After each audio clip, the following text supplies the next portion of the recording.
오늘 저녁에는 사랑으로 증명되는 믿음이라는 제목입니다.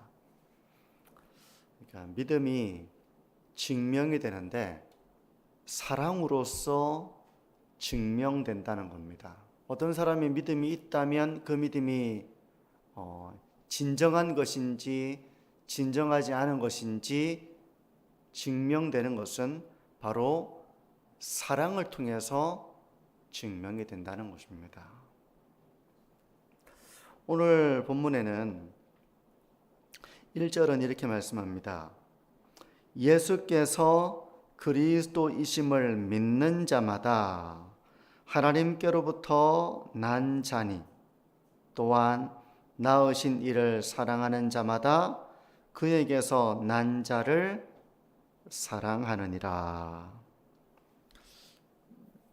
짧은 구절이지만 한눈에 잘 안 들어올 거라고 보여집니다. 이게 무슨 의미일까? 어려운 단어는 하나도 없어요. 근데 한눈에 잘 안 들어올 수도 있습니다. 이게 무슨 의미일까?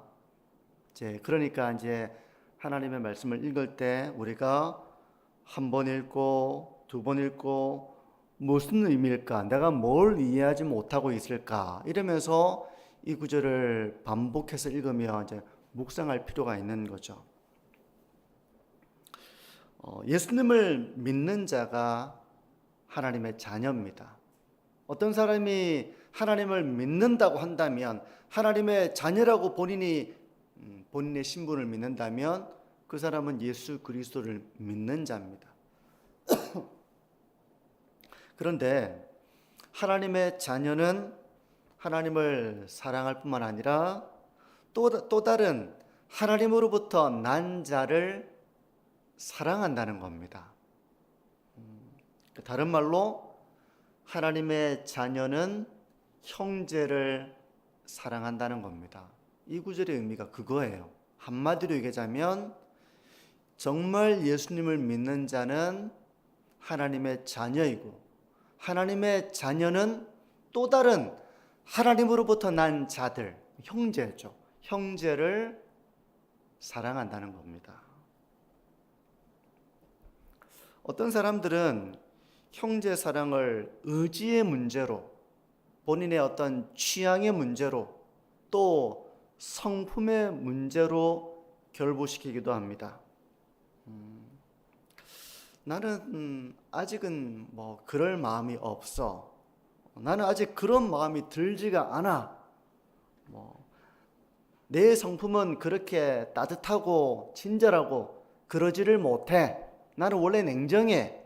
이렇게 그걸 성품이나 아니면 의지나 그런 문제로 결부시키기도 하는데, 형제 사랑은 참된 믿음의 문제다라고 말씀하는 것입니다. 나에게는 사랑의 마음이 들지가 않아. 난 지금 내 일로 바빠. 나는 그런 친절함이나 따뜻함이나 난 원래 성품이 그러지를 못해. 이런 어떤 의지나 성품의 문제가 아니라 사도 요한은 그것이 믿음의 문제라고 말씀을 하고 있는 거예요. 다시 말해서 형제를 사랑하지 못한다면 그것은 내 성격의 문제라기보다는 나를 낳으신 하나님 아버지와의 관계가 지금 문제가 있기 때문에 그렇다는 겁니다. 만약 전혀 사랑의 열매가 나타나지 않는다면 그건 그 사람이 하나님께로부터 난 자인지를 고민해 봐야 되겠죠. 근데 하나님께로부터 난 자, 다시 말해서 믿음으로 하나님의 자녀가 된 자가 만약에 형제 사랑을 잘 못한다면 그건 하나님과의 관계에서 문제가 생긴 겁니다. 왜냐하면 하나님께로부터 난 자는 또 다른 하나님께로부터 난 자들, 형제를 사랑한다. 사도 요한은 그렇게 말하고 있는 거예요. 언젠가 어떤 성도님이 두 아들이 심하게 다투어서 두 아들을 불러놓고 야단을 심하게 쳤답니다. 두 아들이 너무 심하게 싸우니까. 근데 그렇게 야단을 친 이후로 두 아들은 이전처럼 이제 그렇게 싸운 적이 없고 아주 잘 지내게 되었다고 해요. 형과 동생이 싸웠는데 형이 동생을 아주 잘 챙겨준다. 그런 말을 제가 들은 적이 있습니다. 왜 그렇게 됐겠습니까? 둘을 향한 사랑하는 마음이 없었잖아요. 싸웠으니까. 없었기 때문에 늘 티격티격 싸웠고 심하게 다투었고 이건 뭐 남보다도 못한 관계가 되어버렸고 했지만 아버지가 그 두 아들을 불러놓고 심하게 책망하고 야단하고 했을 때 그 부모 공경 때문에 그 부모님의 말씀 때문에 결국 이 둘의 관계가 서로를 이렇게 싸우지 않고 서로를 잘 대해주는 관계가 되었다는 겁니다.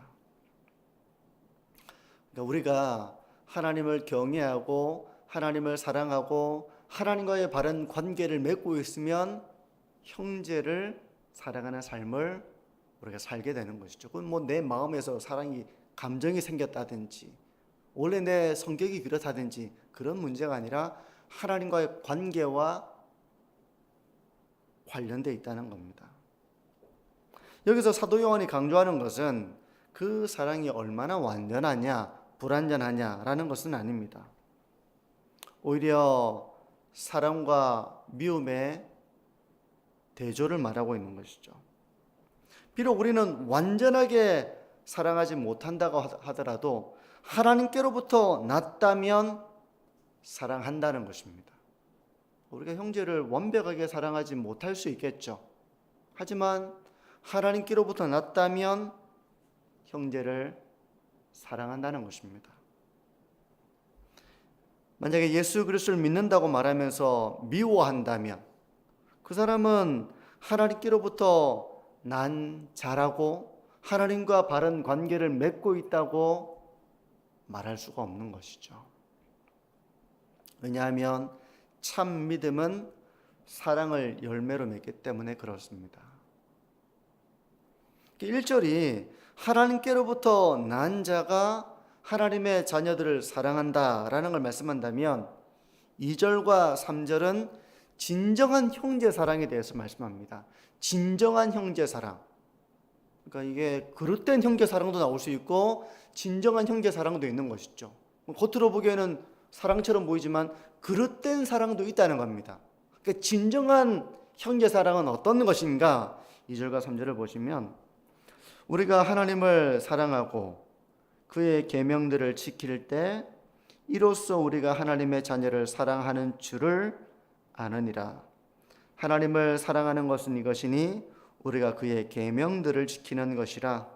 그의 계명들은 무거운 것이 아니로다. 여러분 성경이 좀 어렵다고 느껴지지 않으세요? 1절에는 사랑을 얘기하다가 2절과 3절에는 계명을 또 말하고 있습니다. 그러니까 하나님의 자녀를 사랑하는 자는 계명을 지킨다는 것입니다. 계명을 지키는 자가 참되게 형제를 사랑하는 자다. 그렇게 말씀하고 있어요. 그러니까 이 하나님으로부터 난 자는 형제를 사랑하는데 그 사랑이 참된 것이냐 아니면 그릇된 것이냐를 이렇게 분별하는 기준이 계명을 지키는 일을 통해서 그 사랑의 참됨과 그릇됨이 드러난다는 것입니다. 우리가 뭐 누군가를 사랑하고 챙길 수 있겠죠. 근데 그것이 진정한 사랑이라면 그 사람은 하나님의 계명을 지키는 삶을 산다는 것입니다.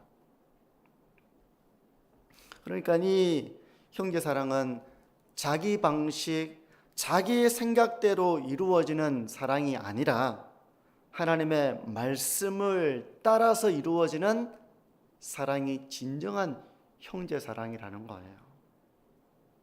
그러니까 우리가 형제를 사랑한다고 할 때 그게 성경적인 것인지 하나님이 기뻐하시는지를 우리가 분별하려면 계명을 지키느냐 지키지 않느냐로 분별할 수 있다는 겁니다. 예를 들어서 어떤 부모가 자녀를 사랑하는데 오히려 그 사랑이 자녀를 망치게 할 수도 있겠죠. 근데 누가 자녀를 망치게 하겠습니까? 사실 아무도 자기 자녀를 망치게 하고 싶은 부모는 없습니다. 근데 어떤 부모는 그릇된 방식으로 사랑하면서 자녀를 망치기도 합니다. 성숙하지 않은 사랑, 바람직하지 않은 사랑이죠. 아이가 막 도서관이나 식당이나 막 소리를 지르고 막 자기 혼자 막 이렇게 마음대로 하고 막 의자를 끌었다가 막 소리를 냈다가 막뭐 의자를 넘어뜨리고 이렇게 하면 바른 부모의 사랑은 아이를 책망하기도 하고 교훈하기도 하고 가르치기도 하고 그렇게 해야 되는데, 만약 그렇게 하지 않는다면 그건 자녀를 사랑한다고 본인이 생각하겠지만 바른 사랑이 되지 못하는 것이죠. 그러니까 계명을 지키는 자가 바른 형제 사랑을 하는 것입니다. 하나님의 계명을 지키지 않으면서 팔이 안으로 굽는 것처럼 내가 좋아하는 사람이니까 내가 챙기고 저 사람 내가 좋아하지 않는 사람이니까 내가 배척하고, 만약에 이런 식의 사랑이라면 자기가 정말 가까이 사랑하는 사람이라 하더라도 그건 바른 사랑이 되지 못하는 겁니다. 그건 하나님의 계명을 지키며 하나님을 경외하며 순종하며 이루어지는 사랑이 아니라 내 편이기 때문에 사랑하는 거죠. 바른 사랑이 아니죠. 내 편이 아니면 언제든지 내치고 내 편이기 때문에 사랑하고, 이거는 진정한 형제사랑의 모습이 아닌 것이죠. 그러므로 하나님으로부터 난 자는 형제를 사랑하는데 참된 형제사랑은 하나님의 계명을 지키는 일을 통해서 드러난다는 것입니다. 교회는 항상 사랑을 말합니다. 뭔가 일이 생기면 아니 교회가 사랑을 해야지 하면서 사랑을 말하고 사랑을 근거로 뭔가를 잘못되었다고 말하고 하는 일들이 종종 일어나죠. 뭔가 내가 보기에 못마땅하다 그러면 그 이유 중에 하나가 교회가 사랑을 해야지, 교회가 사랑이 부족해서 라는 이야기를 하기도 합니다. 사랑이라는 이유로 아직 믿음의 고백이 없는 사람에게 세례 줍시다, 사랑해야지요, 만약 이렇게 이런 논리를 가지고 사랑하지 않습니까? 세례 줘야죠, 만약 그렇게 억지스럽지만 그런 주장을 한다면 그건 왜곡된 사랑이 되고 그런 주장을 우리가 따라가서는 안 되겠죠. 사랑이라는 이유로 잘못을 바로잡지 못한다면, 사랑한다면 하면서 만약에 잘못이 있는데도 불구하고 불의가 있는데도 불구하고 그걸 방치해 둔다면 그건 진정한 성숙한 사랑이 되지 못하는 것입니다. 그러니 사랑은 하나님의 계명을 따르며 실천되어져야 될 열매예요. 하나님의 계명을 뒷전으로 두고 팔이 안으로 굽는 것처럼 내 편인이 사랑하고 내 논리로 사랑을 주장하고 한다면 그건 바른 사랑이 되지 못하는 것입니다. 그래서 2절과 3절은 하나님의 계명을 지키는 자가 바로 하나님의 자녀를 사랑하는 줄을 안다는 것입니다. 그리고 사도 요한은 계명을 지키는 삶이 무거운 것이 아니라고 말씀합니다. 여러분, 하나님의 말씀을 따라 사랑하는 것이 가벼운 일입니까? 가벼운 일이 아니죠. 사실 어떻게 보면 무겁다라고 말할 수 있어요. 하나님의 계명을 따라 살아가는 삶은 무거운 것이라고 말할 수 있습니다. 힘겨운 삶이라고 말할 수 있습니다. 목사님, 아닌데요?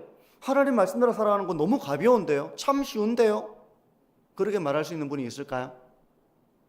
하나님의 말씀을 따라 살아가는 건 십자가를 지는 것 같고 자기를 부인하는 것 같고 우리의 본성을 거스르기 때문에 참 그 말씀을 따라 살아가는 것이 쉽지 않습니다. 그런데 사도 요한은 무거운 것이 아니라고 말씀하고 있어요. 무슨 의미입니까? 하나님의 말씀을 따라 살아가는 것이 힘겹고 무겁고 어려운 일인데 무거운 것이 아니다 라고 말하고 있다는 겁니다. 그러면 계명을 지키는 삶이 가벼운 삶인가? 구원받은 성도라면 누구나 이것을 할 수 있는 그런 가벼운 일인가? 그런 의미는 아닙니다. 말씀드린 것처럼 하나님의 말씀을 따라 살아가는 것은 자기를 부인하는 그런 일입니다. 참 힘든 일이에요. 자기 십자가를 지는 그런 일입니다. 때로는 고난을 감수하며 걸어가야 하는 길이 바로 계명을 따르는 삶입니다. 그러므로 이건 결코 쉬운 일이 아니에요.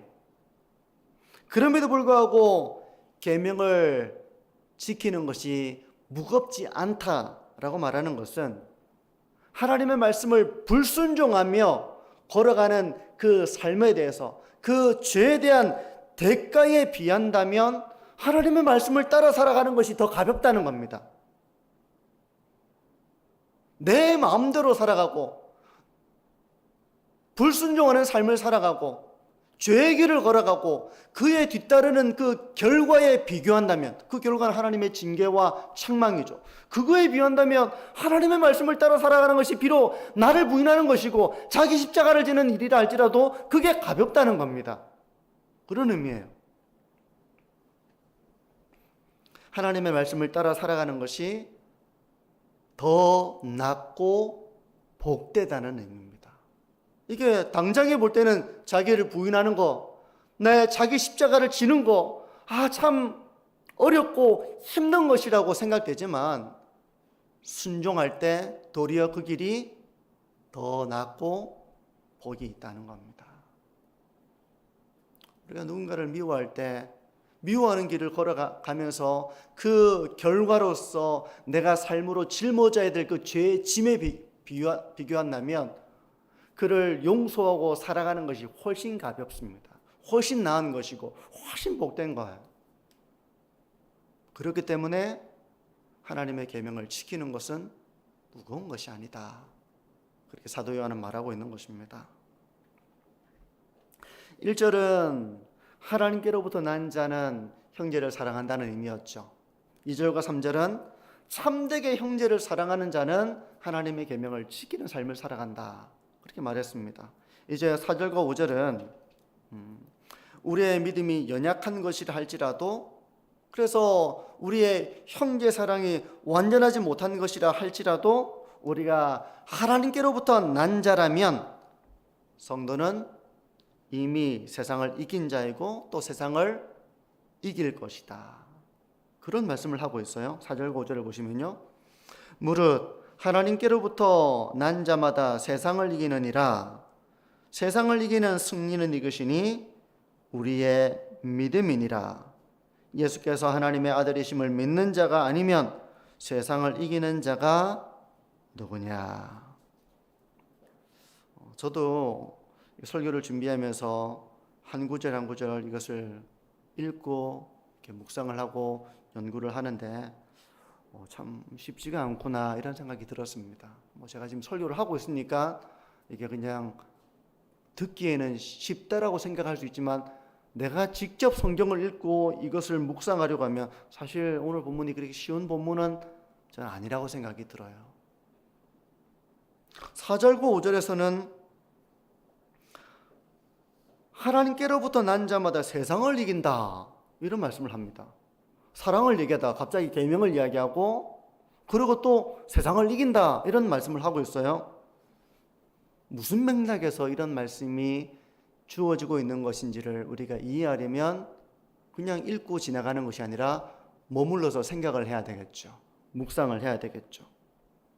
무슨 의미일까? 왜 갑자기 세상을 이기는 이 믿음에 대해서 말을 할까? 형제사랑 이야기하다가 계명을 말하다가 이제는 세상을 이긴다. 하나님으로부터 난 자는 세상을 이긴다. 그 세상을 이기는 것이 바로 우리의 믿음이다. 이런 말씀을 하고 있다는 겁니다. 무슨 의미일까요? 비록 형제를 사랑하고 계명을 따르는 삶이 어려운 일이지만, 그 쉬운 일이 아닙니다. 어려운 일이지만 결국 믿음을 가진 성도는 이걸 가로막잖아요. 형제 사랑을 가로막습니다. 세상은, 우리의 본성은 그걸 가로막습니다. 하지만 결국 믿음을 가진 자, 하나님을 사랑하는 자, 하나님의 은혜를 아는 자, 그 사람은 결국 그런 사랑의 길을 방해하는 세상의 질서에 맞서서 결국은 이긴다는 겁니다. 결국은 이긴다는 거예요. 그런 의미예요.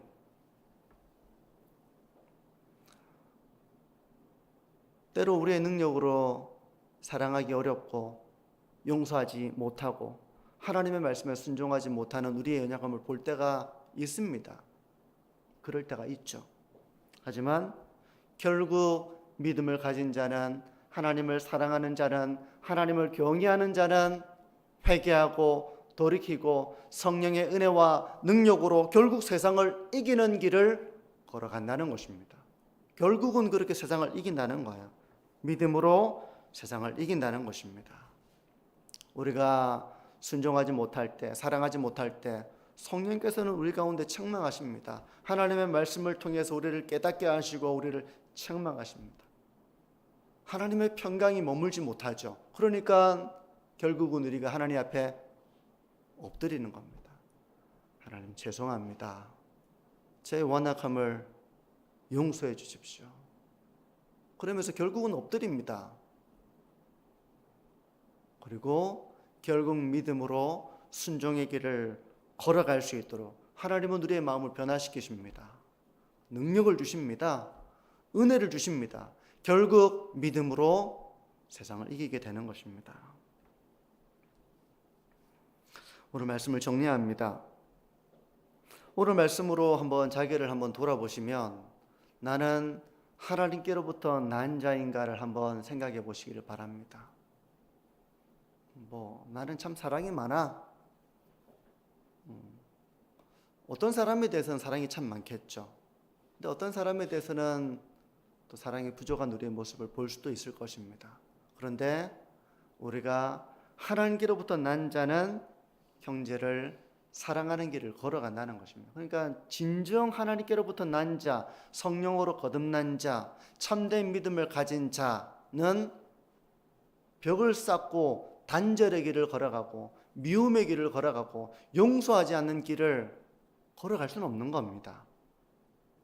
만약에 그게 가능하다면 아직 하나님과 줄다리기 하고 있고 하나님을 이기려고 하고 있고 버티고 있는 그런 모습이지, 그렇게 갈 수는 없어요. 결국은 하나님 앞에 엎드리게 되어 있습니다. 결국은 엎드리는 거예요. 하나님께로부터 난 자는 그렇게 합니다. 그리고 진정한 형제 사랑은 내 방식대로 하는 것이 아닙니다. 하나님의 계명을 따라서 형제를 대하는 것이 참된 사랑이지, 누구는 사랑하고 누구는 사랑하지 않고 누구는 안으로 굽고 누구는 굽지 않고 끼리끼리로 이렇게 이루어지는 사랑은 진정한 형제 사랑이 아닌 것이죠. 저는 우리 교회 가운데 그런 끼리끼리의 문화가 너무 강해서 다른 사람들이 그 공간 안으로 들어가는 것이 부담스럽게 되는 그런 교회가 되어서는 안 된다고 봅니다. 너무 끼리끼리가 강하면 다른 사람이 거기 들어가지를 못해요. 누구든지 열려있는 그런 우리가 사랑의 공동체가 돼야 하는 것이죠. 누구는 여기로 들어와도 되지만 누구는 일로 들어와서는 안 되고 하는 그런 끼리끼리의 문화가 강하면 강할수록 그건 진정한 형제 사랑이 아닙니다. 참된 교회다운 모습이라고 말할 수가 없는 것이죠. 누구든 들어올 수 있도록, 누구든 동일하게 하나님의 말씀을 따라 대하고 사랑하는 것이지, 내하고 마음 잘 맞는다고 가깝게 또 이렇게 사랑하고 내하고 마음이 안 맞는다고 거리를 두고 배쳐가고, 그것은 진정한 형제 사랑의 모습은 아닌 것입니다. 그런데 우리가 완벽하지 못합니다. 하지만 결국 하나님께로부터 난 자, 참된 믿음을 가진 자는 세상을 이기게 되어 있습니다. 사랑의 길을 가로막는 나의 본성일 수도 있고요. 저 사람을 사랑하기가 참 어렵다라고 하는 외부의 어떤 문제일 수도 있습니다. 하지만 결국 하나님을 사랑하는 자, 또 믿음을 가진 자는 하나님과 줄다리기 할 수 있겠죠. 하지만 결국은 엎드리고 굴복하고 하나님의 말씀을 따라 순종의 길을 걸어가며 그 모든 장벽을 이겨내는 것입니다. 믿음으로 세상을 이기는 것입니다. 성도 여러분, 한번 우리가 우리 교회 공동체의 모습을 한번 생각해 보시길 바랍니다. 우리에게 이런 사랑이 있는가? 우리의 사랑은 건전하고 바른 방식으로 나아가고 있는가?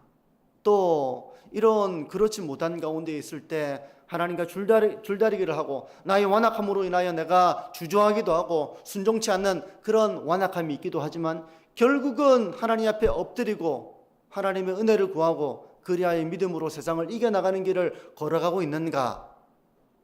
우리 만천중앙교회 그런 사랑의 열매를 맺음으로 참 믿음이 증거되어지는 그런 교회로 서가는 우리 만천중앙교회가 되어지기를 바랍니다.